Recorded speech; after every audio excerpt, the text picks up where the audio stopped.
இன்னமாக தேவனுடைய ஆலயத்தில் உங்களை எல்லாரையும் பார்ப்பது சந்தோஷம். நாம் தேவனுடைய வார்த்தைக்கு நாம் கடந்து போகலாம்.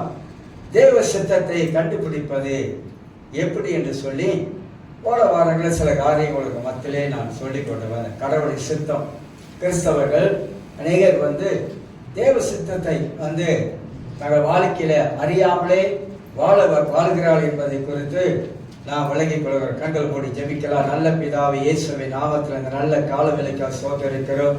உங்களுடைய சித்தத்தை நாங்கள் வேதத்தின் மூலமாக கற்றுக்கொள்ள அறிந்து கொள்வதற்கு பரிசுத்த ஆவியானவரே, என்னுடைய எண்ணங்கள் எல்லாம் நீங்கள் ஆளுகை செய்து பேசும்போது கர்த்தருடைய வல்லமை, கர்த்தருடைய ஆவியானுடைய கிரியை காணத்தக்கதாக ஆண்டவரே, ஜனங்கள் இந்த சித்தத்தை விலகிக் கொள்ள, புரிந்து கொள்ள, அதில் நடப்பதற்கு கர்த்தருடைய ஆவியானவர் கிருபை செய்ய வேண்டும்படியா ஜெபிக்கிறேன். இயேசுவின் நாமத்தில் ஜெபிக்கிற பிதாவே. சரி, போன வாரத்துல நான் சொல்லும் பொழுது பல காரியங்கள், சில காரியங்களை நான் சொல்லிக்கொண்டே வந்தேன். அதுல நான் சொல்லும் போது முதல் காரியம், தேவ சித்தத்தை விட்டு விலகி போனவர்களை குறித்து யார் என்பதை குறித்து சில காரியங்களை நான் பேசி வந்தேன். ஏன் நம்முடைய வாழ்க்கையில இந்த கடவுள் சித்தத்தை நாம் அறிந்து கொள்ள வேண்டும்? இது நாள் வரைக்கும் நாம தேவ சித்தத்துல தான் வாழுகிறோமா, தேவ சித்தத்துல நடக்கிறோமா, அல்ல தேவ சித்தத்தை நம்முடைய வாழ்க்கையில அறிந்து இருக்கிறோமா அப்படி என்பதை நம்மள ஒரு கேள்வி கேட்டோமாக்கா, உண்மையாகவே அநேகருக்கு கடவுள் சித்தம் எது எது தேவ சித்தம் இல்லை என்பதை வாழ்க்கையில தடுமாற்றத்துக்குள்ளாக இருக்கிறவங்க உண்டு. ஒரு முறை 1985 ஜஸ்டின் பிரபாகர், அவளுக்கு தெரியும் நினைக்கிறேன், அவரு நான் ரசிக்கப்பட்ட காலத்துல புதுசுல வந்தவர் ஜஸ்டின் பிரபாகர். அவர் ரெண்டாம் வருகை பற்றி ரொம்ப பயங்கரமா பேசுவார். இன்னைக்கு கூட அவரோட செய்திலாம் இப்போ யூடியூப்ல கூட ஒரு சில செய்திலாம் போடுறாங்க. அவரு எப்படி சொன்னார், ஒரு முறை ஒரு சகோதரி அவர்கிட்ட ஜெபிக்க வரும் பொழுது உடனே அவரை பார்த்து, பாஸ்டர், ஆண்டவர் என் வாழ்க்கையில என்ன சித்தம் வச்சிருக்காரு சொல்லுங்க அப்படின்னு சொல்லி கேட்டிருக்காங்க சகோதரி. அவர் கையை வைத்து ஜெபம் பண்ணாராம். ஜெபம் பண்ணி சொன்னாராம், கர்த்தர் உன்னை ஒழுங்கா இருக்க சொன்னார் போனார். என்ன சொன்னாரா? கையை வச்சு கர்த்தரோட ஒழுங்கா இருக்க சொன்னார் போட்டார். இன்னைக்கு நிறைய பேரு கடவுளுடைய சித்தம் பைபிள்ல தான் இருக்குது. ஆனா கடவுளுடைய சித்தத்தை நாம் பைபிள்ல படித்தாதான் எது தேவ சித்தம், எது தேவ சித்தம் என்பதை நாம நன்றாக நாம புரிந்து கொள்ள முடியும், உணர்ந்து கொள்ள முடியும். நீங்க 1 கொரிந்தியர் புஸ்தகம் நினைக்கிறேன், 1 கொரிந்தியர் புஸ்தகத்துல கடவுள் சித்தத்தை, ஆனா வேதாகமம் நமக்கு நிறைய காரியங்களே தேவ சித்தத்தை நாம் புரிந்து கொள்வதற்கு, விளங்கிக் கொள்வதற்கு அநேக காரியங்களை வேதத்திலிருந்து நாம கற்றுக்கொள்ளுகிறோம், நாம் அறிந்து கொள்ளுகிறோம் என்பதெல்லாம் இந்த 1 கொரிந்தியர் புஸ்தகத்துல ஒரு சம்பவம் இருக்குது. வாசிக்கிறேன். 6ஆம் அதிகாரத்துல 14ஆம் வசனத்துல இருந்து வாசித்து காட்டுகிறேன். தேவ சித்தம் இதுல எப்படி வெளிப்படுகிறது, தேவ சித்தத்தை இதுல எப்படி நாம் அறிந்து கொள்கிறோம் என்பதை குறித்து. அந்நிய நுகத்திலே அவிசுவாசிகளுடன் பிணைக்கப்படாதிருப்பீர்களாக, நீதிக்கும் அநீதிக்கும் சம்பந்தம் ஏது, ஒளிக்கும் இருளுக்கும் ஐக்கியம் ஏது, கிறிஸ்துவுக்கும் பேலியாளுக்கும் இசைவேது, அவிசுவாசியுடனே விசுவாசிகளுக்கு பங்கேது, தேவனுடைய ஆலயத்துக்கு விக்கிரகங்களுக்கு சம்பந்தம் ஏது, நான் அவர்களுக்குள்ளே வாசம் பண்ணி அவர்களுக்குள்ளே உலாவி அவர்கள் தேவனாய் இருப்பேன், அவர்கள் என் ஜனமாய் இருப்பார்கள் என்று தேவன் சொன்னபடி நீங்கள் ஜீவனுள்ள தேவனுடைய ஆலயமாய் இருக்கிறீர்களே அப்படின்னு கீழெல்லாம் அழகா விளக்கிறார். ஆனபடியால் நீங்கள் அவர்கள் நடுவில் இருந்து புறப்பட்டு பிரிந்து போய் அசுத்தமானதை தொடாதிருங்கள் என்று கர்த்தர் சொல்லுகிறார். வாசிச்சுட்டு 18ல, அப்பொழுது நான் உங்களை ஏற்றுக்கொண்டு உங்களுக்கு பிதாவாய் இருப்பேன், நீங்கள் எனக்கு குமாரத்திகளாக இருப்பீர்கள் என்று சர்வ வல்லமுள்ள கர்த்தர் சொல்லுகிறார் என்று சொல்லி அறிந்து கொள்ளுங்கள். இதுல கடவுளுடைய சித்தம் நாம எப்படி இதுல நாம் கண்டு கொள்வது, எப்படி தேவனுடைய சித்தத்தை நாம இதுல மூலமாக அறிந்து கொள்ளலாம்? இன்றைக்கு கிறிஸ்தவ உலகத்துல நடக்கிற காரியம் பார்த்தீங்கன்னா, அநேக ரசிக்கப்பட்ட சில கிறிஸ்தவர்கள், தேவனுடைய பிள்ளைகள் பங்களாதேஷ்காரனை போய் கல்யாணம் பண்றாங்க. அது கடவுள் சித்தமா? சொல்லுங்க. பங்களா கடவுளை அறியாதவனை விரும்பி கல்யாணம் பண்ணிடுறாங்க. இது கடவுள் சித்தம் இல்லை. அவிசுவாசிக்கும் விசுவாசிக்கும் பங்கு இருக்கா, ஏதாவது இருக்கா, சம்மதம் இருக்கா? இல்லை. இந்த மாதிரி தேவனுடைய பிள்ளைகள் கடவுள் சித்தம் இன்னதென்பது அறியாததுனால அவிசுவாசிகளை, அதாவது திருமணம் பண்ணிட்டீங்க பிரச்சனை இல்லை, ஆனா அவங்களை ஆதாயப்படுத்துறதுக்கு வழியை பாருங்க. ஆனா இனி நம்முடைய வாழ்க்கையில ஒரு ரசிக்கப்படாத ஒரு ஆணோ ஒரு பெண்ணோ நீங்க திருமணம் பண்ணிட்டீங்கன்னாக்கா இல்ல பண்ண போறீங்கன்னாக்கா அது கடவுள் சித்தமே கிடையாது, தேவனுக்கு அது விருப்பம் கிடையாது. சிலர் சொல்லுவாங்க, நான் எப்படியாவது நான் அவரை ரட்சிப்புக்குள்ள நான் கொண்டு வந்துடுவேன்லாம் சொல்லுவாங்க. பல டைலாக்லாம் பேசுவாங்க பாருங்க. அதெல்லாம் நடக்காத ஒரு காரியம். ரட்சிப்பு கர்த்தருடைய கையில் இருக்குது. நான் ஏன் இதை சொல்றேன்னா, நிறைய கிறிஸ்தவர்கள் தேவ சித்தத்துக்கு எதிராக செயல்பட்டதுனால திருமணம் ஆன பிற்பாடு குடும்பத்துல உள்நாட்டு போரே நடக்குது. என்ன நடக்குது? உள்நாட்டு போர் குடும்பத்தில் நடக்குது. அப்புறம் பிள்ளைகள் பிறந்த உடனே போய் நாளான பிற்பாடு வீட்டுக்காரர் நிறைய பிரச்சனை கொடுப்பாரு. நீ சேர்ச்சுக்கு போகக்கூடாது, பிள்ளைகளை சேர்ச்சி கூட்டிட்டு போக கூடாது அப்படின்னு சொல்லிட்டு அவருடைய வழியில திருப்பி கொண்டு போகக்கூடிய காரியமெல்லாம் நிறைய இருக்குது. ஆகாப் ராஜா யார கல்யாணம் பண்ணான்? ஏசபேலை கல்யாணம் பண்ணான். அது தேவ சித்தமா? அது தேவனுடைய சித்தம் கிடையாது. ஏசபேல் யாரு? பூசாரி மகன். பூசாரி மகளை கல்யாணம் பண்ணதுனால ஏசபேல் ஆகாப் ராஜாவை அடக்கி ஆண்டான். அதனால ஆகாப் ராஜா தேவனை விட்டு வழி விலகி போனவனா காணப்பட்டான் என்பதெல்லாம் பைபிள்ல இதெல்லாம் நாம தெளிவா பார்க்கிறோம். அப்ப இதெல்லாம் கடவுளுடைய சித்தத்துக்கு மாறா செய்வதனால அநேக விதமான உபத்திரவங்களை நாம தான் அனுபவிக்கணும். நான் அனுபவத்துல எவ்வளவு பேர் பார்த்துட்டேன். ஆலயத்துக்கு கடவுளை ஆராதித்த பிள்ளைங்க, அது ஆணா இருந்தாலும் பெண்ணா இருந்தாலும், அபிஷேகம் பண்ணப்பட்ட பிள்ளைங்க, அந்நிய பாஷை பேசின பிள்ளைங்க, சத்தியத்துல வளர்ந்த பிள்ளைங்க, இப்ப அவங்க கடவுளை விட்டு தூரமா போனதுக்கு என்ன காரணம்னாக்கா திருமணம் ஒரு காரியமா மாறிடுச்சு. கடவுளை அறியாதவங்களை திருமணம் பண்ணி கொண்டதுனால அவங்க வாழ்க்கையில கிறிஸ்துவே இல்லாம போயிட்டாரு.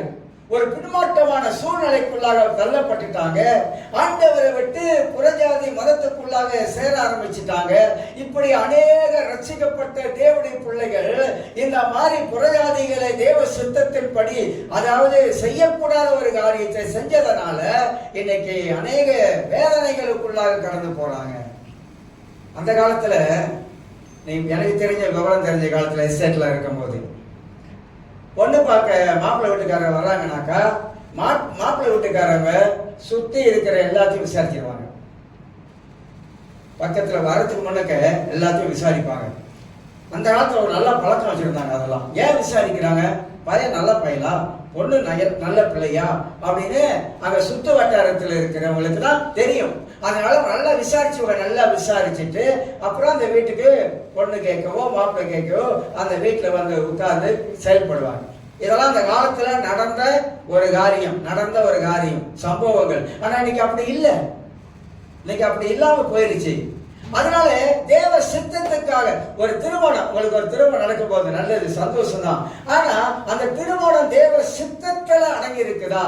அதுக்கு நம்ம ஜெபிக்கணும். அதுக்கு தான் நான் ஏற்கனவே சொன்னேன், 18 வயசான பிற்பாடு 18 வயசுல இருந்து 25 வயசு வரைக்கும் தேவனுடைய சமூகத்துல தேவ சித்தத்துக்காக, ஆண்டவரே உங்களுடைய சித்தத்தின்படி எனக்கு ஒரு நல்ல வாழ்க்கையை நீங்க அமைச்சு கொடுங்கன்னு 5 வருஷம் ஜெபம் பண்ணா கர்த்தர் கரெக்டா அவர் சித்தத்தின்படி உங்க ஜெபத்தை கேட்டு ஆண்டவர் சரியான ஒரு குடும்பத்துக்கு வேண்டிய ஒரு ஆளை கொண்டாந்து கர்த்தர் நிப்பாட்டுவாரு. நிறைய பேர் கஷ்டப்படுறாங்க. நிறைய பேர் கஷ்டப்படுறாங்க. ஏன்னா கடவுள் சித்தத்துல திருமணம் நடக்காததுனால. அதனால தான் சொல்லுகிறேன், தேவ சித்தத்தை நாம நன்றாக அறிந்து கொள்ள வேண்டும். வேதத்திலே தேவ சித்தமாகப்பட்டது வெளிப்படுத்தப்பட்டிருக்கிறது என்பதை நாம் உணர்ந்து கொள்ளுகிறோம். ஆக தேவ சித்தத்தை விட்டு விலகி போனவர்கள் யார் என்பதை குறித்து நான் சொல்லும் பொழுது 2வது ஒரு காரியத்தை நான் சொல்லுகிறேன். சவுல் ராஜா தேவ வார்த்தைக்கு கீழ்ப்படியாமல் போனதனால அவன் கடவுளை சித்தத்தை விட்டு வெளியே போனான் என்பதை அறிந்து கொள்ளுகிறோம். கடவுளின் சித்தம், தேவனை விருப்பம் என்ன, அவருடைய வார்த்தைக்கு நாம் எல்லாருமாக கீழ்ப்படிந்து வாழ வேண்டும். பைபிளை நன்றாக வாசிக்கிறவர்கள், அடிக்கடி சொல்லுவேன், ஏன்னா நான்லாம் பைபிளை டெய்லி வாசிக்கணும். ஒரு முறை வாசி முடிச்ச பிற்பாடு பழைய ஏற்பாட்டை தொடங்கி ஜோசுவா வரைக்கும் வாசிக்கிட்டு வரேன். நீதிமொழிகள் எப்போதும் வாசிக்கிற பழக்கம். சங்கீதங்களையும் நானே தொடர்ந்து 63 சங்கீதம் வரைக்கும் படிச்சுட்டு வரேன். டெய்லி படிச்சுட்டு வரேன். 63 சங்கீதம் வரைக்கும் படிச்சுட்டு வரேன்.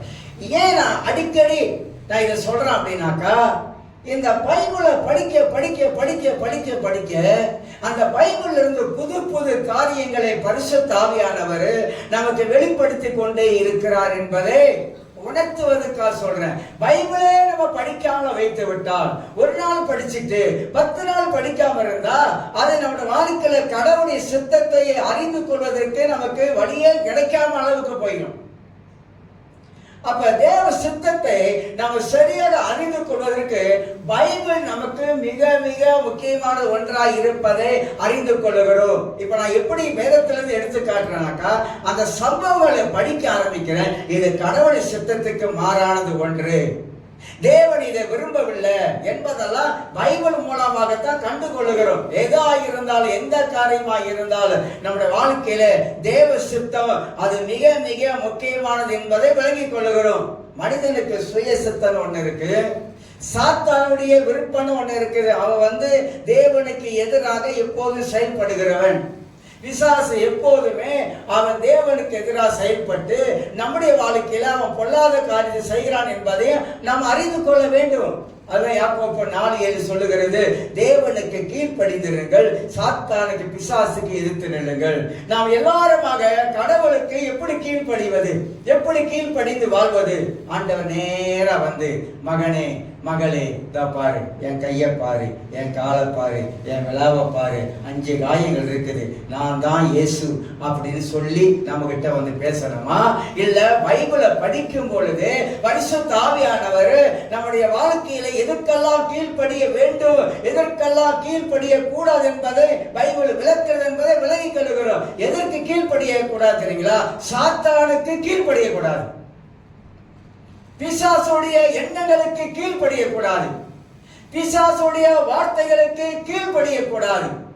ஆனா கர்த்தருடைய வார்த்தைக்கு பரிசுத்த ஆவியானவர் நமக்குள்ளே இருந்த தேவனுடைய வசனத்தை நாம் படிக்கும் பொழுது அந்த வார்த்தை நமக்குள்ளாக சில வேளைகளில் சில வார்த்தை 2 முறை 3 முறை நம்ம வாழ்க்கையில் அது பேசிக்கொண்டே இருக்கும். அந்த வார்த்தைக்கு நாம் கீழ்ப்படிவது அவசியம்.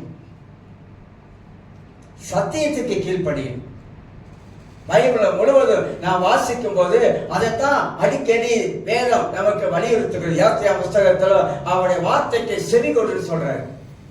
கர்த்தருடைய வார்த்தைக்கு செவி கொடுங்கள், கர்த்தருடைய வார்த்தைக்கு கீழ்ப்படிங்கள், கர்த்தருடைய வார்த்தையை கை கொள்ளுங்கள். தேவனுடைய வார்த்தை ஏன் தேவனுடைய வார்த்தை சொல்லுதா? ஆண்டவரே சொன்னாரு, வானமும் பூமியும் ஒளிந்து போகும், என் வார்த்தை ஒரு நாள் ஒளிந்து போகாது.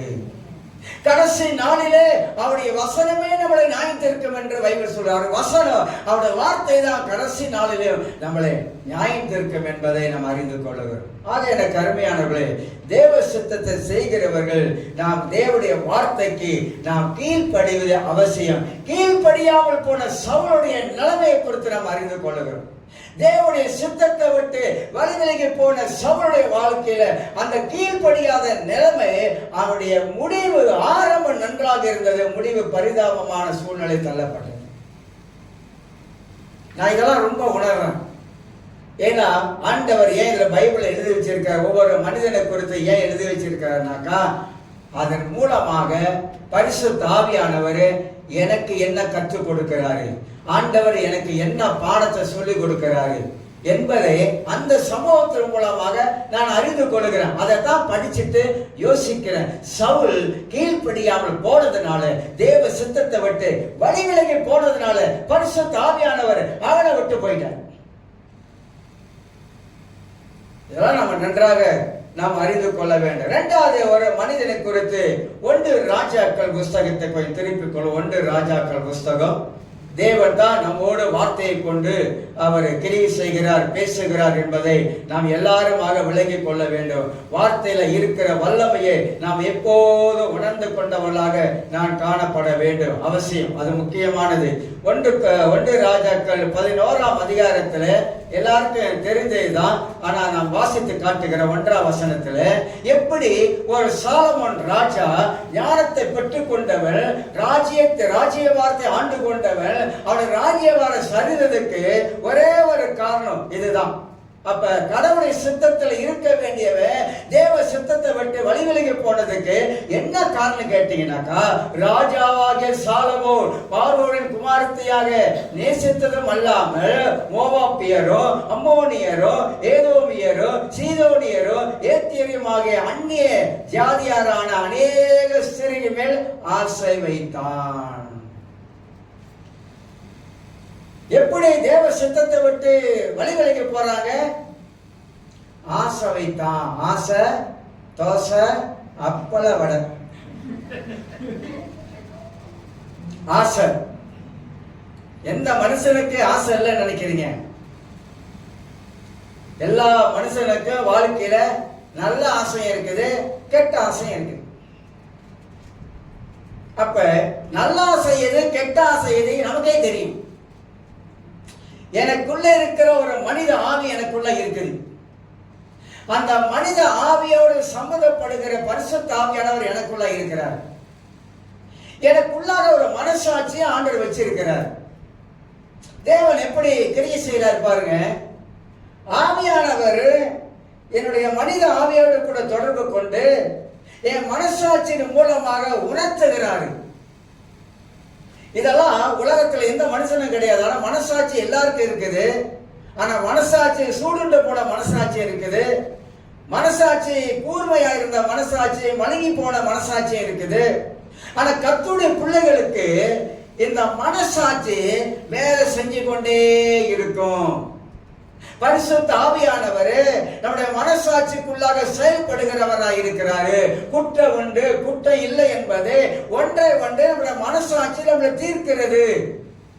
நான் தேவ சித்தமா இது தேவனுடைய சித்தம் இல்லை என்பதை குறித்து நம்முடைய மனித ஆவி மட்டுமல்ல, பரிசுத்த ஆவியானவர் மனித ஆவியோடு கூட இருந்து செயல்படுகிறாரு. இன்னைக்கு அநேகர் சுய சித்தத்துல வாழ ஆரம்பிக்கிறாங்க. சுய சித்தத்துல இந்த சுய சித்தம் ரொம்ப ஆபத்து. இந்த சுய சித்தத்துல செயல்படுகிறவர்களுக்கு தேவ சித்தத்தை நிறைவேற்ற மாட்டாங்க.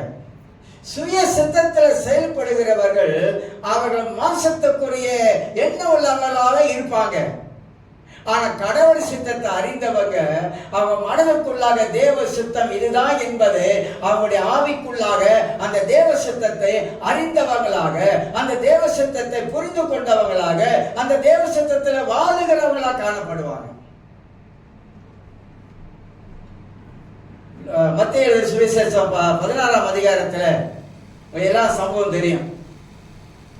இயேசு பேதுருவை பார்த்து புகழ்றாரு. என்ன புகழ்றாரு? பேதுருவே, மாம்சம் ரத்தமும் இதை உனக்கு வெளிப்படுத்தல, நீரே ஜீவனுள்ள தேவகுமாரன். இந்த வார்த்தை மாம்சம் ரத்தம் வெளிப்படுத்தல உனக்கு, என் பிதாவாகிய தேவன் உனக்கு வெளிப்பாடை கொடுத்திருக்கிறாரு அப்படின்னு புகழ்ந்துட்டாரு. புகழ்ந்துட்டு கொஞ்ச நேரத்துல உங்களுக்கு தெரியும், கொஞ்ச நேரத்துல போயிட்டு இயேசு தனியா கூப்பிட்டு நீங்க சிலுவைக்கு போக கூடாது அப்படின்னு சொல்றாரு. தேவனுடைய சித்தம் என்ன? இயேசு சிலுவைக்கு போகணும். ஆனா பேதுரு மனதுக்குள்ளாக அந்த மாம்சத்தோட என்ன, மனிதனுடைய சுய சித்தம் என்ன? சிலுவைக்கு இங்க போக கூடாது. சித்தத்தை தடுக்கிறான். இப்ப தேவ சித்தத்தை நிறைவேற்றுவதற்கு விடாதபடிக்கு இந்த மனிதனுக்குள்ள இருக்கிற அந்த மனித எண்ணங்கள் பிசாசு அழகா கிரியை செய்யலாம் பாருங்க.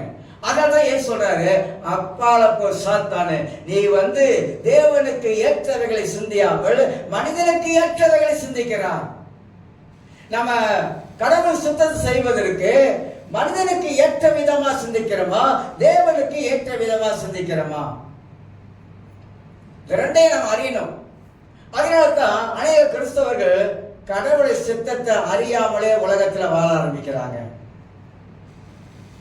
ஒரு வியாபாரம் பண்றோம், பிசினஸ் பண்றோம், உடனே அவன் என்ன செய்யணும்? ஆண்டவரே, நான் பிசினஸ் பண்ண போகிறேன், வியாபாரம் பண்ண போகிறேன், உங்களுடைய சித்தமா இது, உங்களுடைய விருப்பமா இது, இதை செய்வதனால எனக்கு நன்மை வருமா?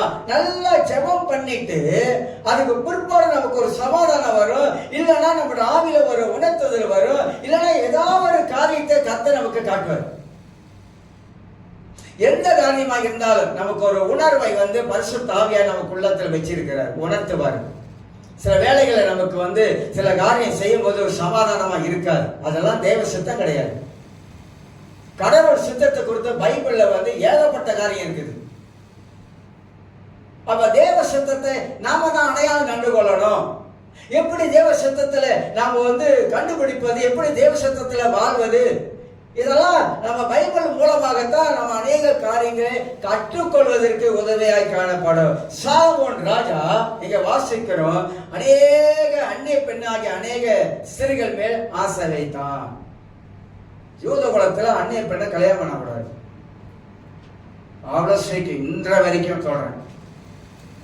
ஆனா என்ன பண்ணா, சாலமோன் செய்யக்கூடாத ஒன்றை செய்ய ஆரம்பித்தான். கீழே வாசி பார்த்தீங்க 2ஆம் வசனம், கர்த்தர் இஸ்ரவேல் புத்திரரை நோக்கி, நீங்கள் அவர்கள் அண்டைக்கும் அவர்கள் உங்கள் அண்டைக்கும் பிரவேசிக்கலாகாது, அவர்கள் நிச்சயமாய் தங்கள் தேவர்களை பின்பற்றும்படி உங்கள் இருதயத்தை சாய பண்ணுவார்கள் என்று சொல்லி இருந்தால் சாலமோன் அவர்கள் மேல் ஆசை வைத்து அவர்களோடு ஐக்கியமாயிருந்தான்.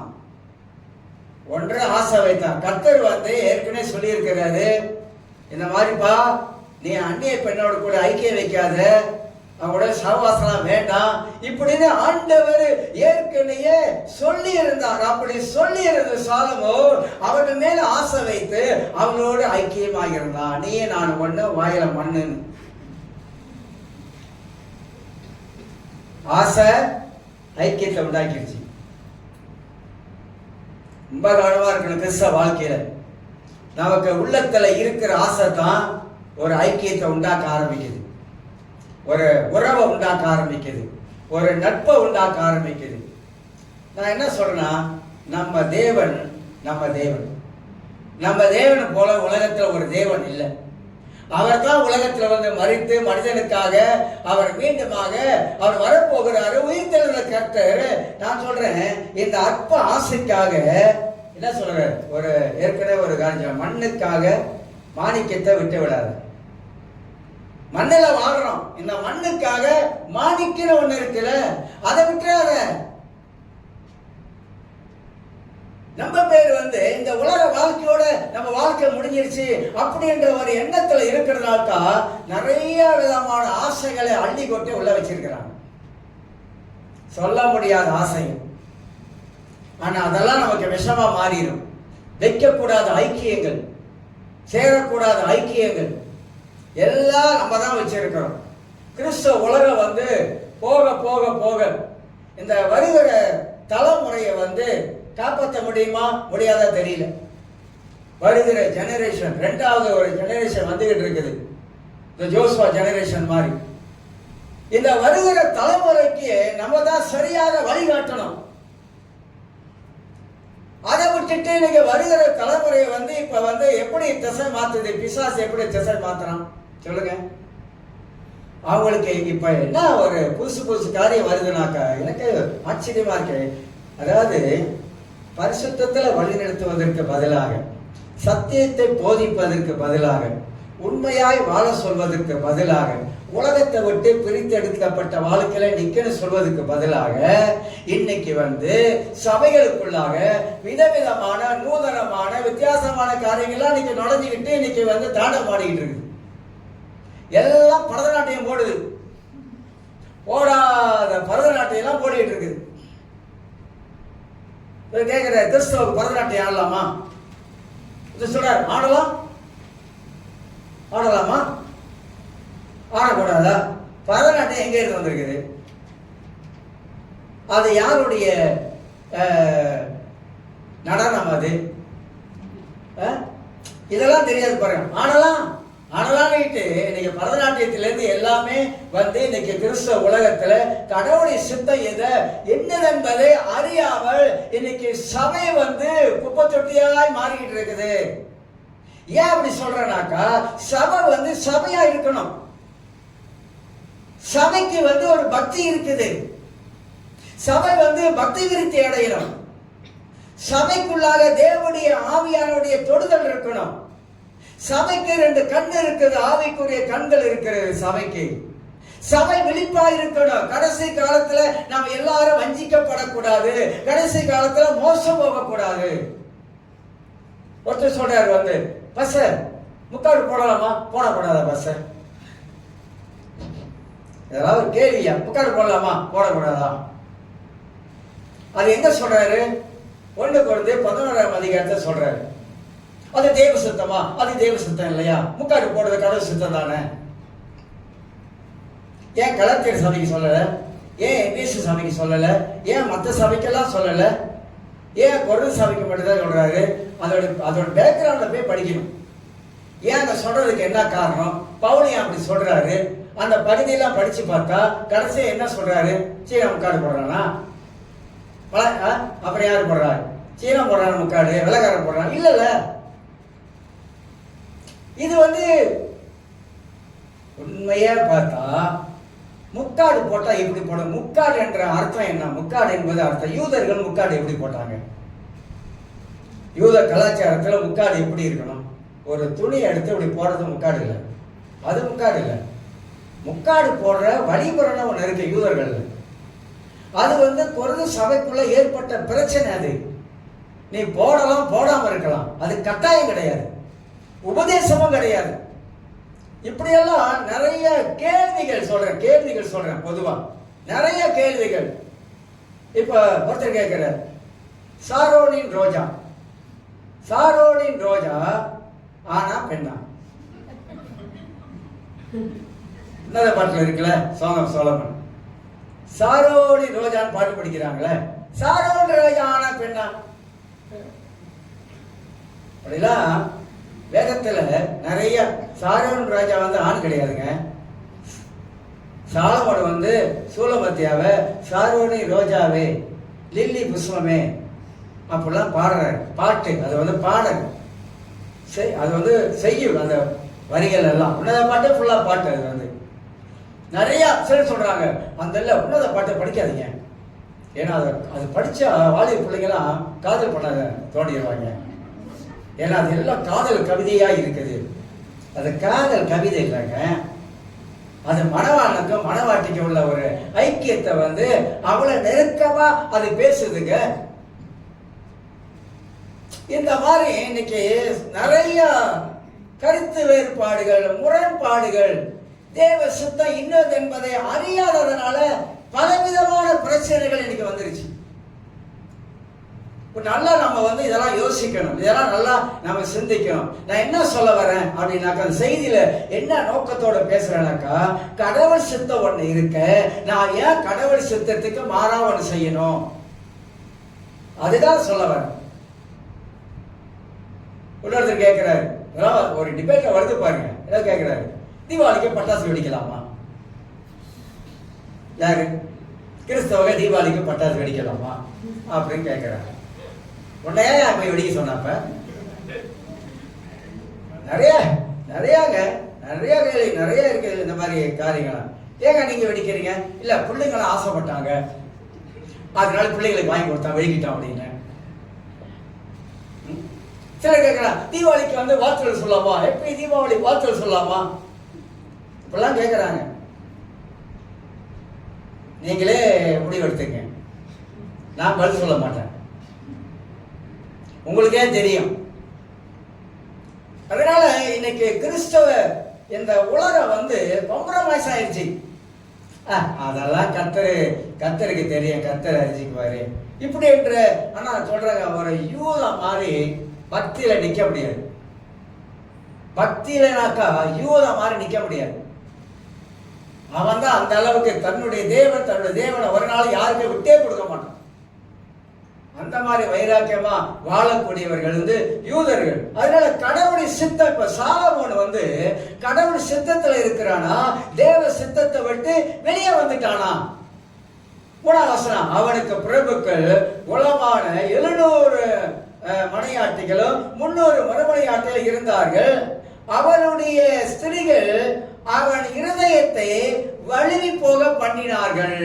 யாரு? சாலமோனுடைய மனைவிகள் புறஜாதிகள் எல்லாம் திருமணம் பண்ணதுனால அவன் இருதயத்தை என்ன பேசி என்ன கரைச்சாங்களோ தெரியல, அவன் இருதயத்தை அப்படியே வழிவெளிக்கு போகக்கூடிய அளவுக்கு செஞ்சிட்டாங்க. அப்ப பெண்கள் பேசினா பேயே இறங்கும். அப்படியா? அப்படிதான் சொன்னாங்க. அப்படிதான் சொல்றாங்க, பெண் பேசினா பேயை இறங்கிடும். அந்த மாதிரிலாம் இருக்குது. அதனால சாலமோன் அவரு இருதயத்தை வழுவி போக பண்ணினார்கள். 4ஆம் வசனத்துல சாலமோன் வயது சென்ற பொழுது அவனுடைய மனைவிகள் அவன் இருதயத்தை அந்நிய தேவர்களை பின்பற்றும்படி சாய பண்ணினார்கள்.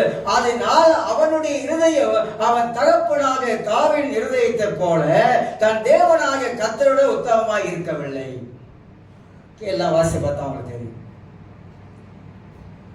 இப்ப ஒரு ராஜாவே எப்படி சரிஞ்சிட்டான்?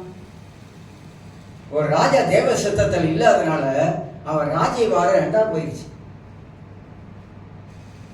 எபேசியர் 5ஆம் அதிகாரம் 10ஆம் வசனத்துல கர்த்தருக்கு பிரியமானது என்னதென்று நீங்கள் சோதித்து பாருங்கள். பல முறை சொல்லியிருக்க அந்த வசனத்தை. சோலமன் என்ன பண்ணிருக்கணும்? கர்த்தருக்கு இது பிரியமா, கர்த்தருக்கு இது பிரியமில்லா என்பதை அவனுக்கு தெரியுமா தெரியாதா? அவனுக்கு நல்லா தெரியும். நம்ம செய்யறதெல்லாம் கடவுளுக்கு பிரியமில்லாத ஒரு காரியத்தை தேவ சித்தத்துல நாம இல்லாதபடிக்கு நம்முடைய சுய சித்தத்துல சுய விருப்பங்கள் நாம் செய்து கொண்டு இருக்கிறோம் அப்படின்னு. ஆனா என்னாச்சு? அந்த நிலைமை என்னாச்சு? அவன் நிலைமை சொல்லுங்க, அவன் நிலைமை என்னாச்சு? அதனால்தான் சோலமன் முன்னொரு நீதிமொழிகளை எழுதுற ஞானம் உள்ளவன், பயங்கரமான ஞானம் உள்ளவன். ஆனா ஞானம் இருந்தும் அவனோட வாழ்க்கையில என்ன ஞானமற்ற காரியங்களை செய்தான் என்பதை பார்க்க கடவுள் சித்தத்தை விட்டு விலகி போனவர்கள் எல்லாம் ஆசீர்வாதமாக இருந்ததில்லை. ஆசீர்வாதமாக இருந்ததில்லை. இன்னொரு சம்பவத்தை நாம் பார்க்கலாம். இந்த ஆகாப் ராஜாவை பற்றி உங்களுக்கு நான் சொன்னேன். ஏசவேலை திருமணம் பண்ண கொண்டதுனால இன்னொரு இஸ்ரவேல் மக்கள் தேவ சித்தத்தின்படி வாழல. அவங்களும் கடவுள் சித்தத்தின்படி வாழல. வாழாம இருக்கிறதுக்கு என்ன காரணம்? நீங்க 1 கொரிந்தியர் 10ஆம் அதிகாரத்தை எடுத்து வாசித்துட்டு நாம முடிக்கலாம். 1 கொரிந்தியர் 10ஆம் அதிகாரத்தை நான் வாசிக்கிறேன். இதெல்லாம் வேதத்துல நாம கற்றுக்கொள்ள வேண்டிய முக்கியமான காரியங்கள். கடவுள் சித்தம் எப்படி வெளிப்படுத்தப்பட்டு இருக்குது என்பதை நாம் விளங்கிக் கொள்ளுகிறோம். 5ஆம் வசனத்தை வாசிக்கிறோம் பாருங்க. 1 கொரிந்தியர் 10ஆம் அதிகாரத்துல மேலிருந்து இங்க வாசித்து பார்த்தீங்கன்னாக்கா உங்களுக்கு தெரியும் அந்த வசனம் எல்லாம் என்ன சொல்லுது. 5ஆம் வசனத்துல அப்படி இருந்தோம், எப்படி இருந்தோம், எல்லாரும் இந்த வனாந்தரத்துல ஞானப்பால குடிச்சாங்க, ஆகாரம் கழிச்சு அப்படி சமுத்திரம் பிளக்கப்பட்டது, எல்லாரும் அப்படி நடந்து வந்தாலும் அப்படி இருந்தோம் அவர்கள் அதிகமா இருந்ததில்லை. அப்படின்னா தேவன் பிரியமாக இருந்ததில்லை. ஆதலால் வனாந்தரத்திலே அழிக்கப்பட்டு போனார்கள். அப்படி இருந்தோம். ஆனா ஆண்டவர் அநேக பேர் இடத்துல பிரியமா இல்லை. ஏன்னா அவங்க எல்லாருமாக தேவ சித்தத்துக்கு எதிராக செயல்பட்டாங்க. 6ஆம் வசனத்திலிருந்து வாசித்து காட்டுகிறேன். அவர் இச்சித்தது போல நாம பொல்லாதவைகளை இச்சியாதபடிக்கு இவைகள் நமக்கு சிஸ்தாந்தங்களாக இருக்கிறது. பழைய ஏற்பாட்டில் இஸ்ரவேல் மக்கள் செய்த காரியங்கள் நமக்கு ஒரு நல்ல ஒரு உதாரணம். அவன் என்னென்ன காரியம் பண்ணாங்க, எப்படி பண்ணாங்க, என்ன செஞ்சாங்க. 7ஆம் வசனத்துல பாருங்க, ஜனங்கள் குசிக்கவும் குடிக்கவும் உட்கார்ந்து விளையாட எழுந்திருந்தார்கள் என்று எழுதியிருக்கிறபடி அவர்களில் பாருங்க அழகா சொல்லப்படுகிறது. இதுல தான் வேதத்தை நம்ம வாசிக்கணும் சொல்லிட்டு அவர்களில் சிலர் பாருங்க, இந்த சிலர் என்ற வார்த்தையை பாருங்க. அவர்களில் சிலர் விக்கிர ஆராதனைக்காரர் ஆனது போல நீங்களும் ஆகாதிருங்கள். இப்ப நீங்க என்ன நினைக்கிறீங்க? நான் விக்கிர ஆராதனை ஒண்ணுமே செய்யல. ஆனா உங்களுக்கு தெரியுமா ஆவிக்குரிய விக்கிர ஆராதனை வாழ்க்கையில இருக்குன்னு? எத்தனை ஆவிக்குரிய விக்கிர ஆராதனை நம்ம வாழ்க்கையில வச்சிருக்க தெரியுமா? எத்தனை பேர் நம்ம சடங்கு சம்பிரதாயம் வரும்போது அதுல லேசா நம்மளுடைய ஜாடையா போய் கலந்துக்கிறோம் கைகளை எல்லாருமா பண்றோமா இல்லையா? சில சொல்லுவாங்களே பொண்ணை பார்த்துனாலும் மாப்பிள்ளை பார்த்துலாம் கை நினைக்காத ஏன் காலை நினைச்சிட்டு வா, ஏன் கையில, ஏன் பார்த்துட்டு வந்தாச்சு, சாப்பாடு போடுறாங்க, சாப்பிட்டு தான் வாயன். இல்லை அந்த காலம் சொல்லுவாங்க இதெல்லாம், ஐயோ கை நினைக்க கூடாது அப்படிலாம் சொல்லுவாங்க. இதெல்லாம் இன்னும் கிறிஸ்தவ வாழ்க்கையில சில ஒட்டிக்கிட்டு இருக்கிற வேண்டிய காலம் இருக்குது. திருமணத்துல நீங்க பாத்தீங்கன்னா எல்லாரும் சொல்ல வரல, சிலர் பொதுவா சொல்றேன், நம்ம சபையில் அப்படி இல்லை இது வரைக்கும். வெளியில நீங்க பாத்தீங்கன்னா திருமணத்துல அந்த பத்திரிக்கையில தொங்கல்ல லேசா மஞ்சள் தடை இருப்பாங்க, இருக்குது. கத்தோலிக்க மார்க்கத்தெல்லாம் சில பேர் அப்படி செய்யறாங்க. மஞ்சள் தடவை மங்களகரமா, மங்களம் ஜொலிக்குதான். அதனால அதுல கொஞ்சம் நிறைய காரியங்க ரட்சிக்கப்பட்டவர்கள் சில காரியத்துல விடாமலே அதுல இருக்கிறாங்க. அது கடவுளுக்கு விருப்பமான காரியம், அது கடவுளுக்கு விருப்பம் இல்லாத காரியம். விருப்பமில்லாத காரியத்தை நாம் செய்வதனால தான் கடவுள் சித்தத்தை விட்டு வழி விலகி நிற்கிறோம். 8ஆம் வசனத்துல அவர்களில் சிலர் வேசித்தனம் பண்ணி ஒரே நாள் 23,000 பேர் விழுந்து போனார்கள். எங்க சொல்றாரு? என்னாம் புத்தகத்துல சொல்றாரு. என்னாகம 24ஆம் அதிகாரத்தை வச்சு இங்க சொல்றாரு. புதிய ஏற்பாட்டுல எப்படி பிள்ளையாம் பாவத்தை தள்ளி விட்டான் அப்படின்னு சொல்லிட்டு சொல்றாரு, விழுந்து போனார்கள். அதுபோல நாமும் வேசித்தனம் பண்ணாதிருப்போமாக. 9 அவர்களில் சிலர் கிறிஸ்துவை பரீட்சை பார்த்து பாம்புகளால் அழிக்கப்பட்டார்கள். அதுபோல நாம கிறிஸ்துவை பரீட்சை பாராதிருப்போமாக. 10ஆம் வசனம் பாருங்க. அவர்கள் சிலர் முறுமுறுத்து சங்காரனால அழிக்கப்பட்டார்கள். அதுபோல நீங்களும் முறுமுறுக்காதிருங்கள். 11ஆம் வசனத்துல இவைகள் எல்லாம் சிஸ்தாந்தங்களாக அவளுக்கு சம்பவித்தது உலகத்தின் முடிவு காலத்தில் உள்ள நமக்கு எச்சரிப்பு உண்டாகும்படி எழுதப்பட்டு இருக்கிறது. சிலர் சிலர் சிலர் சிலர் சிலர் தான் வருது.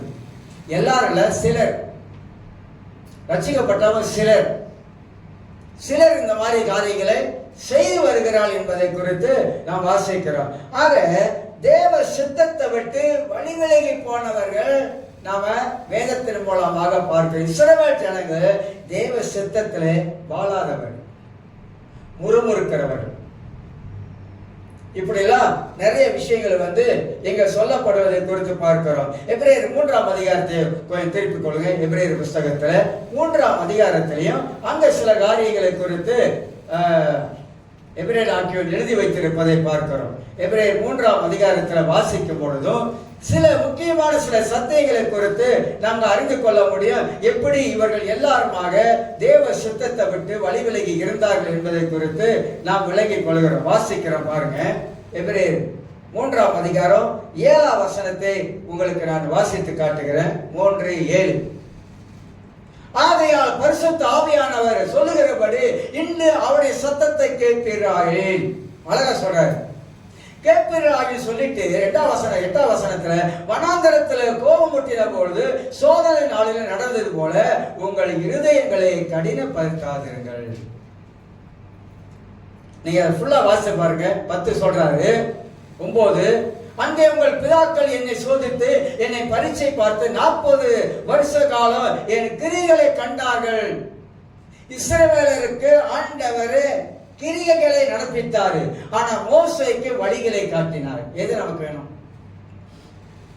மோசேக்கு ஆண்டவர் அவருடைய வழிகளை காட்டினார், ஆனா இஸ்ரவேல் மக்களுக்கு கிரியைகளை நடப்பித்தார். ஆனா இவங்க கிரியை தான் விரும்பினாங்க. மண்ணா வேணும், அது வேணும், இறைச்சி வேணும். கிரியை கர்த்தர் செய்யற கிரியை, செங்கடலை பிளந்தாரு, இப்படி யோர்தானை பிளந்தாரு, இதெல்லாம் கிரியில் நடக்கிற காரியம். ஆனா மோசே அப்படி இல்லை. மோசேக்கு ஆண்டவர் வழிகளை காட்டினாரு. நமக்கு தேவனுடைய வழிதான் நமக்கு வேணும். அவர் சித்தத்தில் நடப்பதற்கு தேவனுடைய வழி நமக்கு வேண்டும். அவர் வழியை காட்டினாதான் அவர் சித்தத்தில் நாம் எல்லாரும் நடக்க முடியும். 10 சொல்லப்படுகிறது. ஆதலால் நான் அந்த சந்ததியை ஆலோசித்து அவரை எப்போது வழி விலகி போகிற இருதயம் உள்ள ஜனம் என்று என்னுடைய வழிகளை அறியாதவர்கள் என்று சொல்லி, கடவுளுடைய வழியை நம்ம என்ன வரைக்கும் அறிந்து கொள்வதற்கு நாம் விருப்பம் இல்லாமலே காணப்படுறோம். தேவனுடைய வழியெல்லாம் பைபிள் தாங்க இருக்குது. கடவுள் எப்படிப்பட்ட வழியை நமக்கு வச்சிருக்கிறாரு. ஒரு மனிதன் பைபிளை உன்னிப்பா வாசிக்கும் போது தேவன் நமக்கு என்ன கற்றுக் கொடுக்கிறார் என்பது மட்டுமல்ல, அவருடைய வழியில நடப்பதற்கு பைபிள் நமக்கு அழகா போதிக்குது. ஆனா கடவுளை வழியை விட்டு வழி விலகி போனவங்க நிறைய பேரு. வழி விலகி போறவங்களாம் தேவ சித்தத்தை விட்டு வழி விலகி போறாங்க.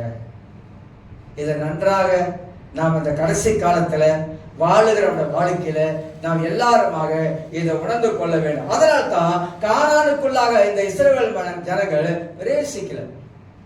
வனாந்தரத்துல ஒரு கூட்டம் அழிக்கப்பட்டுச்சு. அழிக்கப்பட்டதுக்கு காரணம் என்ன?